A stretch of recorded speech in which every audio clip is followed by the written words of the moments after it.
नमस्कार मित्रांनो, इन्व्हेस्टमेंट माहिती यूट्यूब चॅनलवर तुमच्या सगळ्यांचे स्वागत आहे. तर मित्रांनो, आजच्या व्हिडिओमध्ये आपण मल्टिपल शेअरच्या लेटेस्ट अपडेट आणि लेटेस्ट न्यूजबद्दल बोलणार आहोत. तर चला व्हिडिओ स्टार्ट करूया. तर सगळ्यात पहिले बोलूया एमटार टेक्नॉलॉजीज लिमिटेडबद्दल. तर मित्रांनो, MTAR technologies limited secured ₹200 crore orders in clean energy and aerospace sectors. तर मित्रांनो, एमटार टेक्नॉलॉजीज लिमिटेडला क्लीन एनर्जी आणि एरोस्पेस सेक्टर्समध्ये 200 कोटी रुपयांचे ऑर्डर्स मिळाले आहे. चला आता बोलूया एच जी इन्फ्रा इंजिनिअरिंग लिमिटेडबद्दल. तर मित्रांनो, H G infra engineering limited incorporates subsidiary to operate in battery energy storage system sector. तर चला या अपडेटला डिटेलमध्ये समजून घेऊया. तर मित्रांनो, एच जी इन्फ्रा इंजिनिअरिंग लिमिटेडने आपली होली ओन सबसिडरी कंपनी स्थापित केली आहे, जिचे नाव आहे H G Gujarat base private limited. आणि ही कंपनी एच जी इन्फ्रा इंजिनिअरिंग लिमिटेडने कशासाठी इनकॉर्पोरेट केली आहे? To operate in the battery energy storage system sector. चला आता बोलूया इंडिजेन्स लिमिटेडबद्दल. तर मित्रांनो, Indegene limited expand presence in Europe with new entity in Spain. तर मित्रांनो, इंडिजेन लिमिटेडने स्पेनमध्ये आपला बिझनेस एक्सपांड करण्यासाठी न्यू एंटिटी स्थापित केली आहे. चला आता बोलूया एम आर एफ लिमिटेडबद्दल. तर मित्रांनो, M R F limited Q3 result. Net profit down 38% to ₹315.46 crore. तर चला या अपडेटला डिटेलमध्ये समजून घेऊया. तर मित्रांनो, एम आर एफ लिमिटेडने आपला Q3चा रिझल्ट डिस्क्लोज केला आहे.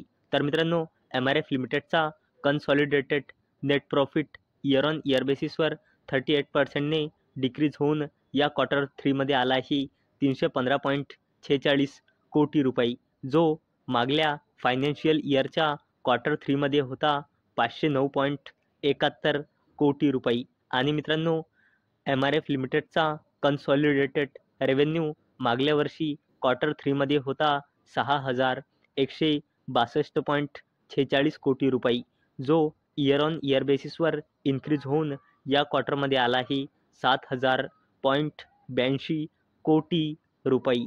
आणि मित्रांनो, एम आर एफ लिमिटेडने ₹3 इंटरिम डिव्हिडंडसुद्धा अनाऊन्स केला आहे. चला आता बोलूया डिफेन्स सेक्टरच्या जबरदस्त कंपनीबद्दल, जिचे नाव आहे भारत डायनेमिक्स लिमिटेड.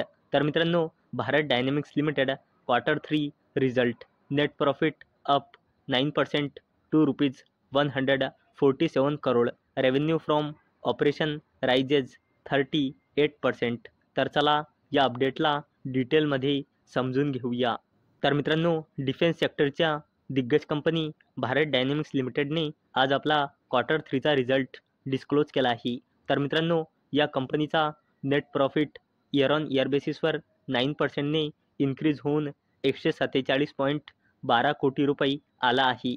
आणि मागल्या वर्षी Q3मध्ये याचा नेट प्रॉफिट होता 135.03 कोटी रुपये. आणि मित्रांनो, भारत डायनेमिक्स लिमिटेडचा रेव्हेन्यू इयर ऑन इयर बेसिसवर 38%ने इन्क्रीज होऊन या Q3मध्ये आला आहे 332.13 कोटी रुपये, जो मागल्या वर्षी Q3मध्ये होता 601.61 कोटी रुपये.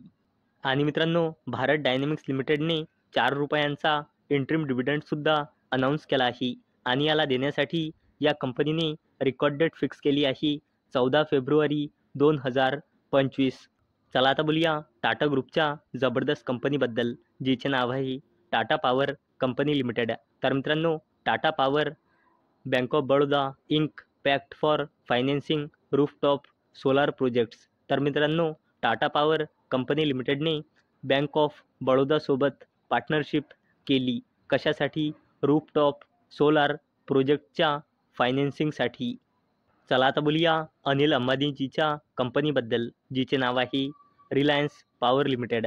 तर मित्रांनो, Reliance power back in black reports ₹42 crore net profit in Q3. तर चला या अपडेटला डिटेलमध्ये समजून घेऊया. तर मित्रांनो, रिलायन्स पॉवर लिमिटेडने आपल्या क्वार्टर 3चा रिझल्ट डिस्क्लोज केला आहे.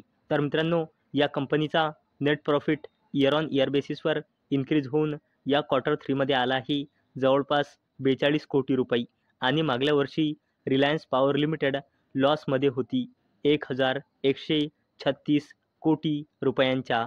आणि मित्रांनो, याच अपडेटचा इम्पॅक्ट आपल्याला आज रिलायन्स पॉवर लिमिटेडच्या शेअरवर सुद्धा पाहायला मिळाला आहे. चला आता बोलूया BEML लिमिटेडबद्दल. तर मित्रांनो, या कंपनीने आज आपला क्वार्टर 3चा रिझल्ट डिस्क्लोज केला आहे. तर मित्रांनो, मागल्या फायनान्शियल इयरच्या क्वार्टर 3मध्ये या कंपनीचा रेव्हेन्यू होता 1046.97 कोटी रुपये, जो इयर ऑन इयर बेसिसवर 16.35%ने डिक्रीज होऊन यावर्षी क्वार्टर 3मध्ये आला आहे 875.77 कोटी रुपये. आणि मित्रांनो, BEML लिमिटेडचा profit after tax year on year बेसिसवर 49.35%ने डिक्रीज होऊन या क्वार्टर 3मध्ये आला आहे 24.41 कोटी रुपये, जो मागल्या वर्षी क्वार्टर 3मध्ये होता 48.2 कोटी रुपये. आणि मित्रांनो, एवढंच नाही तर BEML लिमिटेडने 5 रुपयांचा इंटरिम डिव्हिडंडसुद्धा अनाऊन्स केला आहे. आणि मित्रांनो, BEML लिमिटेडने 5 रुपयांचा इंटरिम डिव्हिडंड देण्यासाठी रेकॉर्ड डेट फिक्स केली आहे 14 फेब्रुवारी 2025. तर मित्रांनो, अपेक्षा आहे हा व्हिडिओ तुम्हाला आवडला असेल. तर मित्रांनो, जर तुम्हाला हा व्हिडिओ आवडला असेल तर या व्हिडिओला लाईक करा आणि चॅनलला सबस्क्राईब करा. आणि मित्रांनो, हा व्हिडिओ फक्त आणि फक्त एज्युकेशन पर्पजसाठी बनवलेला आहे. माझ्याकडून काहीही रेकमेंडेशन नाही की तुम्ही या स्टॉक्सना बाय करा, सेल करा किंवा होल्ड करा. तर चला भेटूया नेक्स्ट व्हिडिओमध्ये. तोपर्यंत टाटा, बाय बाय.